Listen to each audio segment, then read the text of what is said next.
Hello children, welcome to Hindi Mitra. ഇന്നത്തെ ക്ലാസ്സിൽ ഇക്കായ് ദോ പരിചയപ്പെടാം.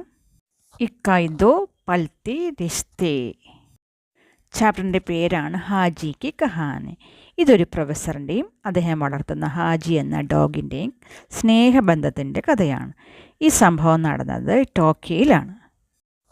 ഈ സ്റ്റോറി എഴുതിയത് ഗീത് ചതുർവേദിയാണ്. 1923 നടന്ന ഒരു സംഭവമായിരുന്നു. ജാപ്പാനിലെ തലസ്ഥാനമായ ടോക്കിയോയിൽ റോഡിൽ കൂടി പ്രൊഫസർ യുവന് നടക്കുന്ന സമയത്ത് അദ്ദേഹത്തിന് ഒരു കുഞ്ഞു ഡോഗിനെ, ഒരു പപ്പിയെ കിട്ടി. അക്കിത ഇനത്തിൽപ്പെട്ട നല്ലൊരു കുഞ്ഞു പട്ടിക്കുട്ടിയാണ്. അതിൻ്റെ കഴുത്തിൽ ബെൽറ്റ് കെട്ടിയിട്ടുണ്ടായിരുന്നു. ആ ബെൽറ്റിൽ ഹാജി എന്ന് എഴുതിയിരുന്നു. ഹാജി എന്നാൽ ജാപ്പാനീ ഭാഷയിൽ 8 എന്നാണ്. 8 ജാപ്പാനിലെ ഒരു ഭാഗ്യ നമ്പറാണ്. 8 എന്ന നമ്പർ ഭാഗ്യ നമ്പർ ആണെങ്കിൽ കൂടി നമ്മളുടെ ഡോഗിന്, കുഞ്ഞു ഡോഗിന് ആ ഭാഗ്യം കിട്ടിയില്ല. പപ്പിയെ റോഡിലിട്ടിട്ട് പോകാൻ പ്രൊഫസറിന് മനസ്സ് വന്നില്ല. അദ്ദേഹം ഒരു തീരുമാനമെടുത്തു. പപ്പിയുടെ ഓണറിനെ കിട്ടുന്നത് വരെ പപ്പിയെ വളർത്താമെന്ന്. അങ്ങനെ പ്രൊഫസർ പപ്പിയെ വീട്ടിൽ കൊണ്ടുപോയി. എന്നും പപ്പിയെയും കൊണ്ട് അവൻ്റെ ഓണറിനെ അന്വേഷിച്ചിറങ്ങും. പക്ഷെ ഒരിടത്തും പപ്പിയുടെ ഓണറിനെ കണ്ടില്ല. ഇനി നമുക്ക് പപ്പി ഹാജി എന്ന് വിളിക്കാം. ഹാജിയോടൊപ്പം കൂടുതൽ സമയം സ്പെൻഡ് ചെയ്തതുകൊണ്ട് പ്രൊഫസറിന് അവനോട് കൂടുതൽ ഇഷ്ടം തോന്നി. ഹാജിക്കും പ്രൊഫസറെ തൻ്റെ യജമാനായി കാണാൻ തുടങ്ങി. ആദ്യമൊന്നും പ്രൊഫസറിൻ്റെ വൈഫിന് ഹാജി ഇഷ്ടമില്ലായിരുന്നു. പക്ഷെ അവൻ്റെ ഭംഗിയും പ്രൊഫസറിന് അവനോടുള്ള സ്നേഹവും കണ്ട് വൈഫും ഹാജിയെ സ്നേഹിക്കാൻ തുടങ്ങി. സമയം അങ്ങനെ കടന്നുപോയി. ഹാജിയുടെയും പ്രൊഫസറിൻ്റെയും സ്നേഹബന്ധം വളരെ ആഴത്തിലുള്ളതായി. പ്രൊഫസർ രാവിലെ ഓഫീസിൽ ട്രെയിനിൽ പോവുകയും വൈകുന്നേരം മടങ്ങി വന്നിട്ട് ഹാജിയോടൊപ്പം പ്രൊഫസർ കളിക്കുകയും ചെയ്യും. ഒരു ദിവസം ഹാജിയും പ്രൊഫസറോടൊപ്പം റെയിൽവേ സ്റ്റേഷനിലെത്തി. പ്രൊഫസറിന് ഹാജിയുടെ ഈ സ്വഭാവം വിചിത്രമായി തോന്നി. അദ്ദേഹം അവനോട് മടങ്ങിപ്പോകാൻ പറഞ്ഞിട്ടും ഹാജി പോകാൻ കൂട്ടാക്കിയില്ല. അങ്ങനെ പ്രൊഫസർ ഹാജി വീട്ടിൽ കൊണ്ടുവിട്ടു. വളരെ ലേറ്റായി ഓഫീസിൽ പോവുകയും ചെയ്തു. അന്ന് വൈകുന്നേരം പ്രൊഫസർ ജോലി കഴിഞ്ഞ് മടങ്ങി ട്രെയിനിൽ നിന്നും ഇറങ്ങിയപ്പോൾ റെയിൽവേ സ്റ്റേഷനിലെ ഗേറ്റിൽ പ്രൊഫസറെയും കാത്തു നിൽക്കുന്ന ഹാജിയെ കണ്ടു. അവർ രണ്ടുപേരും നടന്ന് വീട്ടിൽ പോയി. അങ്ങനെ എന്നും ഹാജി പ്രൊഫസറെ കൊണ്ടുവിടുന്നതിന് വേണ്ടി റെയിൽവേ സ്റ്റേഷനിൽ പോവുകയും വൈകുന്നേരം പ്രൊഫസർ എത്തുന്നതിന് മുമ്പ് തന്നെ റെയിൽവേ സ്റ്റേഷനിൽ വെയിറ്റ് ചെയ്യുമായിരുന്നു.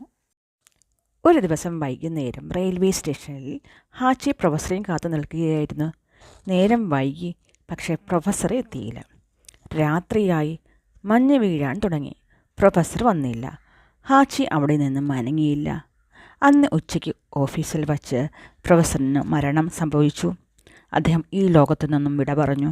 ഇനി ഒരിക്കലും അദ്ദേഹം മടങ്ങി വരില്ല. പക്ഷേ ഹാജിക്ക് ഇതൊന്നും അറിയില്ല. അവൻ്റെ ഫ്രണ്ട് ട്രെയിനിൽ പോയി ഇതുവരെയായും മടങ്ങി വന്നില്ല എന്ന് മാത്രം അറിയാം. കുറച്ചു കഴിഞ്ഞ് മടങ്ങി വരും എന്ന പ്രതീക്ഷയോടെ അവൻ പ്രൊഫസറിനെയും വെയിറ്റ് ചെയ്ത് നിൽക്കുകയായിരുന്നു.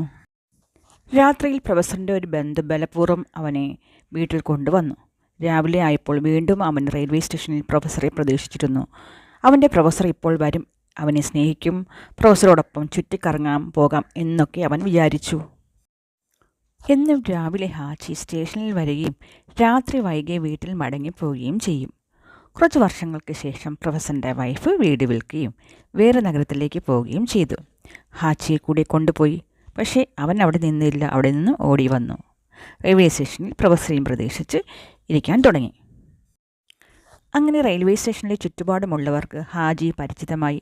അവർ അവന് ഭക്ഷണം കൊടുക്കാൻ തുടങ്ങി. എന്നും ട്രെയിൻ വരുമ്പോൾ പ്രൊഫസറിനെ അന്വേഷിച്ച് അവൻ ഓടും. രാത്രിയാകുമ്പോൾ യാർഡിൽ പോയി ഉറങ്ങും. അങ്ങനെ വർഷങ്ങൾ കഴിഞ്ഞു. ഹാജി തൻ്റെ പ്രൊഫസറിന് വേണ്ടിയുള്ള അന്വേഷണം തുടർന്നുകൊണ്ടേയിരുന്നു. മഴയത്തും മഞ്ഞായാലും വേനൽ വന്നാലും ഹാജി തൻ്റെ അന്വേഷണത്തിന് ഒരു കുറവും വരുത്തിയില്ല. ഇതിനിടയ്ക്ക് പ്രൊഫസറിൻ്റെ വൈഫ് പ്രൊഫസറിൻ്റെ ശവകുടീരത്തിൽ പൂ അർപ്പിക്കാൻ വേണ്ടി വന്നിരുന്നു. അവർ ഹാജിയെ റോഡിൽ വെച്ച് കണ്ടിരുന്നു.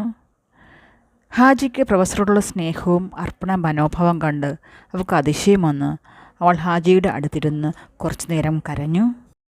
സമയം അങ്ങനെ കടന്നുപോയി. ഹാജിക്ക് വയസ്സായി. എന്നാലും പ്രൊഫസറിനെ ഹാജി അന്വേഷിച്ചു കൊണ്ടേയിരുന്നു. 1935 ഹാജി അന്ത്യശ്വാസം വലിച്ചു. ആ സമയം മഞ്ഞ് പെയ്തിരുന്നു. മരിച്ച ഹാജിയുടെ തുറന്ന കണ്ണുകൾ അപ്പോഴും പ്രൊഫസറെ തിരയുന്നുണ്ടായിരുന്നു. ഹാജിയുടെ കഥ ഇഷ്ടപ്പെട്ട കുട്ടികളെ, നിങ്ങൾ തീർച്ചയായും ടെക്സ്റ്റ് ബുക്ക് വായിക്കണം, ന്യൂ വേർഡ്സ് പരിചയപ്പെടണം. സബ്സ്ക്രൈബ് ചെയ്യാത്തവർ സബ്സ്ക്രൈബ് ചെയ്യുകയും നിങ്ങളുടെ കൂട്ടുകാർക്ക് ഈ ക്ലാസ് ഷെയർ ചെയ്യുകയും വേണം. Thank you.